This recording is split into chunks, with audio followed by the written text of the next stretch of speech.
Amém. Shalom, igreja. Amém. Estou muito feliz, muito honrado de estar aqui. É impossível não estar numa igreja batista da Lagoinha e não se sentir em casa, né? Eu sou de Goiânia, sou um missionário, sirvo em alguns lugares. Num segundo momento, depois da gente compartilhar uma palavra sobre os dízimos e as ofertas, eu vou estar passando alguns vídeos e apresentando um pouquinho do nosso projeto. Antes eu quero só agradecer o privilégio de ser recebido aqui por vocês e a honra também de estar servindo aqui nesse púlpito e podendo compartilhar uma palavra. Queria que você abrisse a sua Bíblia em Gênesis 14. Gênesis capítulo 14. Nós vamos ter uma breve reflexão sobre a importância desse momento no culto, dos dízimos, das ofertas, das contribuições. Antes até da gente ler o texto, eu queria ler alguns textos rapidinhos para a gente estar refletindo de uma maneira breve neles e pensar num grande dilema, eu acho, da igreja cristã em si, que é se é nobre ou é certo estar contribuindo na igreja com dízimos e ofertas. E dentro dos governos de igreja nós temos várias opiniões. Eu queria só deixar duas aqui, dois extremos, para que a gente pense aonde encontrar uma resposta bíblica dentro desses dois extremos. E eu tenho certeza que todos vocês, se não quase todos, já ouviram, que tem contato com a igreja, já ouviram algum dos dois lados. E um dos lados, quando nós vamos falar sobre esse momento de ofertas, de dízimos, é aquele lado que enfatiza demais esse momento no culto, não só do culto, mas do evangelho, a tal ponto de, no momento de compartilhar alguma palavra ou falar sobre este momento das contribuições, tratarem dele quase como um escambo para a salvação, ou para a prosperidade, ou para que você conquiste isso ou aquilo na vida, para que você tenha todas as respostas existenciais que você precisa. E aí há quase que um apelo sensacionalista para isso, e que acaba tirando o enfoque da graça do Senhor, da cruz, do Evangelho. Nós sabemos que existe um grande movimento que trata esse momento dessa maneira, e isso tem gerado o outro extremo. E o segundo extremo é aquele que praticamente nega a importância dos dízimos, das ofertas e das contribuições. Um palpite que eu diria num primeiro momento, ao pensar do porquê que é um dilema para a igreja falar sobre esse assunto, é porque geralmente tudo que envolve o evangelho e que nos toca, ou toca algo que nos circunda, o homem em si, causa um certo desconforto. Nós sabemos que o dinheiro, em certo ponto, é necessário para nós, para as nossas famílias e tudo mais. E aí parece que quando vem e entram palavras sobre dar, doar, entregar, ofertar ou tirar de si, gera um certo tipo de incômodo. Então, no primeiro momento, eu acho que essa já é uma das razões, como tantas outras, quando nós vamos falar do Evangelho, e que nos deixam desconfortáveis, né? Mas essa é a transformação que nós precisamos ter, por causa da graça da cruz. Mas esse lado de cá, ele é um lado que tem sido ferido pelas tantas opiniões erradas da Bíblia, e eles chegaram em um extremo perigoso também, de dizer que os dízimos, as ofertas e as contribuições ficaram lá no Antigo Testamento, que Jesus não aboliu, não revogou, mas ele cumpriu tudo na crucificação, na ressurreição. Então não precisa mais de dízimo, não precisa mais de oferta. Isso é só uma maneira de líderes ou pastores conseguirem mais recursos, né? São quase, digamos, como os revoltados, os rebeldes, os militantes contra este momento tão importante do culto também. Então, tendo esses dois extremos em mente, eu queria que a gente lesse rapidamente alguns textos aqui e buscasse uma resposta bíblica. E a resposta bíblica, ela não está dentro de nenhuma dessas linhas, não é um equilíbrio que a gente vai buscar aqui entre os extremistas que negam a necessidade do dízimo e os outros que praticamente o trocam pela cruz. Não é isso, é uma resposta diferente. Lá em Gênesis 14, nós temos a primeira menção dessa palavra, dízimo. Quando a gente lê dízimo, nós vamos pensar também na entrega de ofertas e de contribuições, amém? Vocês estão comigo, igreja? Amém. Dentro da teologia bíblica existe uma área muito importante para nós, nós chamamos isso de hermenêutica, né? Que é a arte de interpretar a escritura, e uma das leis dela chama a lei da primeira menção, que é você quer encontrar algum tema, você quer montar ou desenvolver alguma tese ou algum texto, você precisa ir na primeira vez em que aquela palavra foi mencionada e ver como ela se desenvolveu na escritura. Então é mais ou menos isso que nós vamos fazer rapidamente aqui. Lá em Gênesis 14, nós temos uma guerra onde Ló, o sobrinho de Abraão, havia se envolvido, e por isso Abraão também se envolveu nessa guerra, e Abraão, vencendo ela, ele dá um dízimo. Se você quiser acompanhar comigo, olha aí o verso 18, Gênesis 14, verso 18, diz assim: Melquisedeque, rei de Salém, trouxe pão e vinho, era sacerdote do Deus Altíssimo, abençoou a Abraão e disse: Bendito seja Abraão pelo Deus Altíssimo, que possui os céus e a terra, e bendito seja o Deus Altíssimo, que entregou os teus adversários nas tuas mãos. Então este rei de Salém estava celebrando Abraão, e de tudo lhe deu Abraão o dízimo. É a primeira vez que aparece essa palavra na Escritura. A gente vê que ela não surge no contexto das leis, mas dos patriarcas, em Abraão primeiro. Guarda esse nome, Melquisedeque, que nós vamos fechar esse momento com ele. Vai agora para Gênesis 28, vira algumas páginas. Em Gênesis capítulo 28, nós temos aqui a história de Jacó. Em Gênesis 28. Em Gênesis 28 é o momento onde ele foge, depois do que fez com seu irmão, o envolvimento com sua mãe, e ele vai parar num lugar onde ele vai ter aquela visão famosa, e depois disso ele vai erigir uma coluna onde vai ficar conhecido como Betel. É esse texto que nós vamos ler, no verso 18, Gênesis 28, 18, diz assim: Tendo-se levantado Jacó cedo de madrugada, tomou a pedra que havia posto por travesseiro e a erigiu em coluna, sobre cujo topo entornou azeite. Está falando de adoração aqui. E ao lugar, cidade que outrora se chamava Luz, deu o nome de Betel. Fez também Jacó um voto, dizendo: Se Deus for comigo e me guardar nesta jornada que empreendo, e me der pão para comer e roupa que me vista, de maneira que eu volte em paz para a casa de meu pai, então o Senhor será meu Deus, e a pedra que erigi por coluna será a casa de Deus.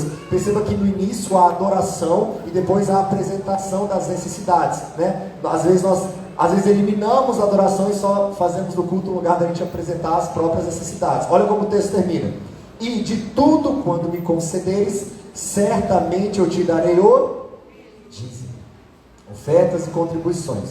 Nós temos aqui dois textos muito claros que nos mostram que a origem deste privilégio que nós temos de contribuir, de ofertar, de dizimar, não nasce no contexto da lei do Antigo Testamento que foi cumprida em Cristo, mas nasce nos patriarcas, antes do período da lei. Agora, olhando para a lei, vai lá em Levítico 27, vira mais algumas páginas, algumas longas páginas, entra no livro de Levítico, capítulo 27. Gênesis, Êxodo, Levítico. Levítico 27, no verso 30 nós vamos ler. Agora aqui nós já estamos no contexto mosaico, aonde uma nação estava sendo formada, estabelecida, e por isso leis e cerimônias e rituais eram necessários acontecer, tanto para a ordenança, para que Deus fosse adorado de uma maneira excelente.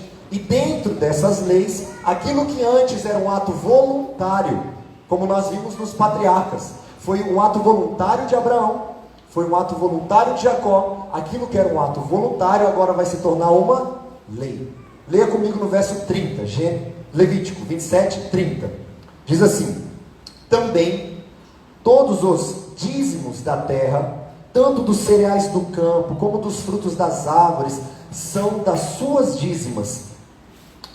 São do Senhor. Santas são ao Senhor. Verso 31. Se alguém dos seus dízimos quiser resgatar alguma coisa, acrescentará sua quinta parte sobre ela. No tocante às dízimas do gado e do rebanho, de tudo que passar debaixo do bordão do pastor, o dízimo será santo ao Senhor. Não se investigará se é bom ou mal, nem o trocará. Mas se de algum modo trocar, um e outro serão santos, não serão resgatados. Uma pausa antes da gente continuar a leitura. Em suma, o que está sendo estabelecido aqui é a maneira como esse dízimo deveria ser dado e feito ao Senhor. Por exemplo, uma pessoa que cuidava de um rebanho de ovelhas, ele poderia ver as ovelhinhas que estavam feridas, machucadas, e Levíticos falam muito sobre não ofertar, né, dessa maneira, aquela que ele não queria, que não lhe seria útil, talvez ofertar. E aí é estabelecida uma lei. Não, quando o pastor, que seja a pessoa que está cuidando do rebanho, for passar as ovelhas, ele vai contar quantas ele tem, e a 10ª parte, de maneira aleatória, ele vai selecionar. Então a gente está vendo o que antes era voluntário, tomando uma forma, né, se sistematizando, se tornando uma lei. Olha lá o verso 34. São os mandamentos que o Senhor ordenou a Moisés para os filhos de Israel no monte Sinai. Então temos aqui a sistematização, agora se tornando uma lei. Vira mais algumas páginas. Olha Deuteronômio 14. A gente vai passar aqui o livro de Números e vamos chegar em Deuteronômio. Deuteronômio 14, no verso 22. Verso 22. Nós vamos ver de que maneira esses dízimos, essas ofertas deveriam ser administradas. E isso tem muito a nos ensinar. Olha comigo, verso 22, diz assim: certamente darás os dízimos de todo o fruto das tuas sementes, que ano após ano se recolher do campo.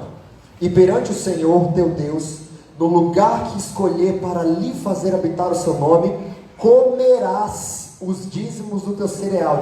Diz comigo, comerás. Aqui é um princípio, nós participamos daquilo que nós também entregamos. A gente vai chegar já nesse momento.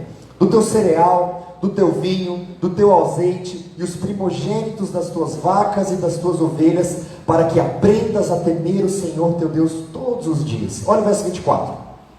Quando o caminho te for comprido demais, que os não possa levar por estar longe de ti, o lugar que o Senhor teu Deus escolher para lhe pôr o seu nome, quando o Senhor teu Deus estiver abençoado. 25.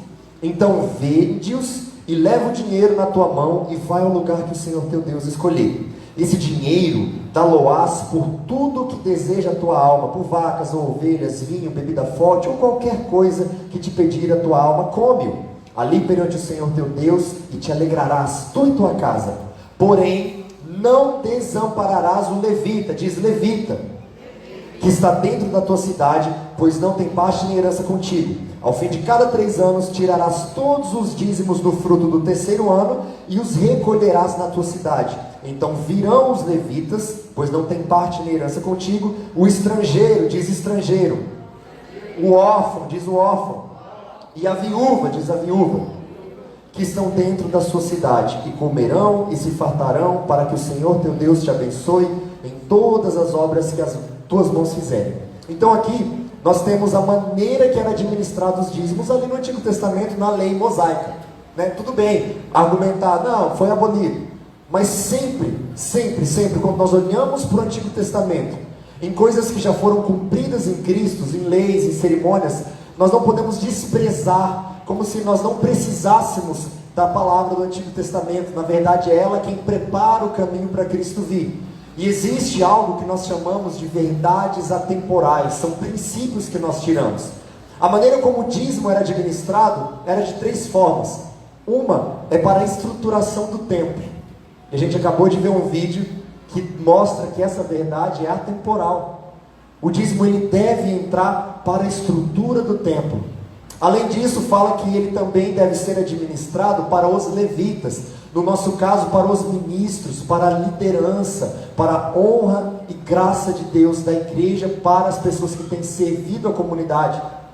E no 3º momento, para o estrangeiro, o órfão, a viúva, para os desamparados. Aqui nós temos o âmago missionário, a importância missionária da contribuição. Percebe como é necessário até os dias de hoje, ainda que seja algo que foi cumprido em Cristo? Bom, vamos agora ali no Novo Testamento, abre em Mateus 23. Aliás, vamos ler rapidamente também o texto famoso. Qual que é o texto mais famoso de dízimo e oferta? Malaquias. Vamos lá em Malaquias. Malaquias 3. Antes a gente ir em Mateus. Abre aí no livro do profeta Malaquias, o último livro antes do Novo Testamento. Vamos ler rapidinho esse texto.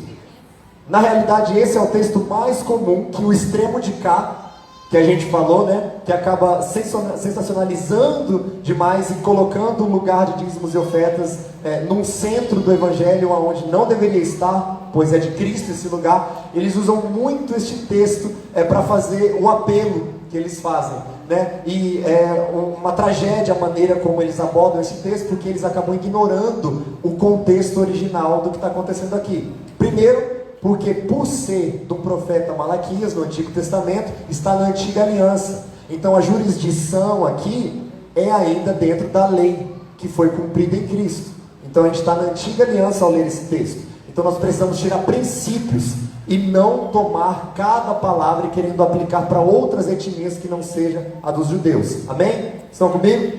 E segundo, porque na verdade não é uma celebração aqui, é uma coerção do Senhor Deus, por causa da corrupção das pessoas ao dar ofertas. Vamos ver, olha comigo aí o verso 6, Malaquias capítulo 3, verso 6, diz assim: porque eu, o Senhor, não mudo, por isso vós, ó filhos de Jacó, não sois consumidos.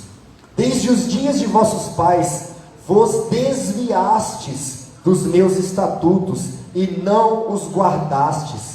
Tornai-vos para mim, e eu me tornarei para vós, diz o Senhor dos Exércitos. Mas vós dizeis: em que havemos de tornar? Verso 8: roubará o homem a Deus? Todavia, vós me roubais, e dizei: em que te roubamos? Nos dízimos e nas ofertas. Com maldição sois amaldiçoados, porque a mim me roubais, vós, a nação toda. Trazei todos os dízimos à casa do tesouro, para que haja mantimento na minha casa, e provai-me nisto, diz o Senhor dos Exércitos, se eu não vos abrir as janelas do céu, e não derramar sobre vós bênção sem medida. Então geralmente nós lemos o verso 10 e 11 de uma maneira bem alegre e sorridente, para que todos ofertem, e esquecemos os versículos anteriores. As pessoas estavam corrompendo o que deveria ser, ainda que uma lei, uma disposição do coração verdadeira e genuína. Amém? Vamos agora rapidinho para o Novo Testamento, para a gente fechar esse nosso momento e compreender qual que é a conclusão, se dízimo é justo ou não na nova aliança. Mateus 23. Vamos ler só um versículo em Mateus 23. O contexto aqui é de Jesus com os fariseus. E a linha aqui do extremo interpreta que Jesus ele está lutando contra o dízimo no texto. Mas na verdade Jesus não está condenando o dízimo, ele está condenando a hipocrisia dos fariseus. Veja só o que o texto diz. Mateus 23, verso 23. Diz assim: ai de vós, escribas e fariseus, hipócritas, porque dais o dízimo da hortelã, do endro e do cominho, e tendes negligenciado os preceitos mais importantes da lei, que é a justiça, a misericórdia e a fé. Devíeis, porém, fazer estas coisas sem omitir aquelas. O texto claramente nos diz que Jesus não está condenando o dízimo, ele está condenando a atitude hipócrita dos fariseus. Eles dão os dízimos, as ofertas, eles contribuem, e Jesus faz um paralelismo aqui, né? Ele usa 3 exemplos. Ele diz: a hortelã, o endro e o cominho. Vocês são muito bons em demonstrar externamente a fé de vocês, né? Em outros momentos Jesus condena eles falando: vocês gostam de orar de uma maneira que as pessoas veem. Quando vocês fazem jejum, vocês ficam tristes para que as pessoas percebam. Tudo que mostra de maneira externa, vocês querem demonstrar para que recebam glória disso. Mas vocês têm falhado, e aí ele usou 3 exemplos, então fazendo um paralelismo ele também usa 3 exemplos. Mas vocês têm falhado não no que é externo, mas no que é interior, na justiça, na misericórdia e na fé. E aí Jesus ainda termina dizendo: vocês devem fazer estas coisas, justiça, misericórdia e fé, sem omitir aquelas, o dízimo. O lado de cá, esse extremo, vai olhar para esse texto e vai dizer o seguinte, de maneira correta, vai falar: tudo bem, mas a nova aliança, ela não começa no nascimento de Cristo. A nova aliança começa com o sacrifício, a morte e a ressurreição de Cristo. Portanto, quando nós lemos os evangelhos, o contexto ainda é de antiga aliança. Jesus ainda não tinha destruído o templo em 3 dias e ressuscitado, né, reconstruído. Então, o que Jesus está aplicando aqui é para que os judeus, que são daquela etnia, que são de Israel, devem cumprir a lei mosaica. Correto? Sim, tudo bem, e é verdade. A verdade é que no Novo Testamento nós não temos nenhuma brecha bíblica para querer colocar dízimos e ofertas como lei. Nós não podemos. Mas não é aí que paramos. Vamos terminar agora o nosso momento em Hebreus. Vai lá em Hebreus. E Hebreus vai nos dar uma resposta bem contundente acerca de dízimos e ofertas na nova aliança. Carta aos Hebreus, no capítulo 7. O primeiro texto que nós lemos foi Gênesis 14. E um rei de um lugar chamado Salém, e Salém significa Shalom, paz, que depois veio se tornar Jerusalém. Esse rei de Jerusalém vai ser uma peça importante nesse texto que nós vamos ler. Alguém aqui lembra o nome desse rei? Gênesis 14? Melquisedeque. Vamos ler. Hebreus 7, verso 1. Diz assim: antes da gente ler, só contextualizar, o autor de Hebreus tenta em sua carta o tempo todo convencer de que Cristo é o Senhor, aquele Deus que cumpriu tudo do Antigo Testamento, mas não só cumpriu, ele refletiu cada evento do Antigo Testamento, e além disso, ele apareceu, ele surgiu, seja em teofanias, ou seja, o próprio Cristo, de diferentes maneiras aparecendo, e símbolos no Antigo Testamento. E aqui nós vamos ver um desses símbolos. Vamos lá. Hebreus 7, verso 1 diz assim: porque este Melquisedeque, rei de Salém, sacerdote do Deus Altíssimo. Vou parar aqui para dizer que a primeira vez que a palavra sumo sacerdote e sacerdote aparecem na Bíblia é para nomear este tal Melquisedeque. Ele não era apenas rei de Jerusalém, de Salém, ele era também o sacerdote daquele lugar. Primeira vez que aparece na Bíblia a palavra sacerdote, lá em Gênesis 14. Continuando o texto: sacerdote do Deus Altíssimo, que saiu ao encontro de Abraão quando voltava da matança dos reis, e o abençoou, para o qual também Abraão separou o dízimo de tudo. Abre aspas no texto, diz assim: primeiramente se interpreta rei de justiça, depois também é rei de Salém, ou seja, rei da paz, sem pai, sem mãe, sem genealogia, que não teve princípio de dias, nem fim de existência, ou seja, é eterno. Entretanto, feito semelhante ao Filho de Deus, permanece sacerdote perpetuamente. O que o autor de Hebreus está nos afirmando aqui? Ele está fazendo uma figura, mostrando que a pessoa de Melquisedeque é Cristo, sem pai, sem mãe, sem genealogia, não tem princípio de dias nem fim, ou seja, por isso ele deve ser o Criador, ele é eterno, imutável, um com Deus, é Cristo. Então, quando nós voltamos lá para Gênesis 14 e vemos Abraão dando o dízimo, num contexto que é antes da lei, para quem que Abraão está entregando o dízimo? Para uma figura de Cristo, para um arquétipo de Cristo que viria a aparecer no Novo Testamento. Então, a melhor maneira de nós respondermos se dízimo é legítimo na nova aliança e na antiga, sim, é legítimo. Porém, diferente da lei mosaica, né? Vamos rememorar aqui, nós vemos dízimos e ofertas e contribuições nos patriarcas, e como que eles ofertavam? De maneira voluntária. Foi voluntário a oferta de Abraão e de Jacó. Depois, essas ofertas voluntárias foram sistematizadas, se tornaram lei, entraram na legislação de uma nação, da qual eu e você não fazemos parte, somos brasileiros, não somos israelitas nem judeus, talvez algum aqui tenha descendência, mas esse segundo momento era uma lei. Esta lei foi cumprida em Cristo, foi cumprida em Cristo, por isso não há vazagem para nós queremos transformar dízimo e oferta numa lei, e muito pior, numa barganha, para ter Cristo ou para ter a bênção que seja, ou a prosperidade que for. Não temos.